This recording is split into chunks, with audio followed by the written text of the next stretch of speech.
সর্ষে ইলিশ হলো বাঙালির ইমোশন। আর এই সর্ষে ইলিশের গ্রেভি বেশি বানাতে গেলে সবাই ভয় পায় যে গ্রেভি না তিতো হয়ে যায়।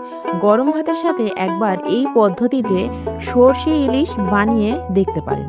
তার জন্য প্রথমে একটা বাটিতে সাদা সর্ষে, কালো সর্ষে আর পোস্ত মিহি পেস্ট বানিয়ে নেব। কড়াইয়ের মধ্যে সর্ষে তেল দিয়ে কালো জিরে ফোড়ন দিয়ে ভালো করে হাই হিটে গরম করে নিয়ে লবণ হলুদ মাখানো ইলিশ মাছগুলো দিয়ে দেব।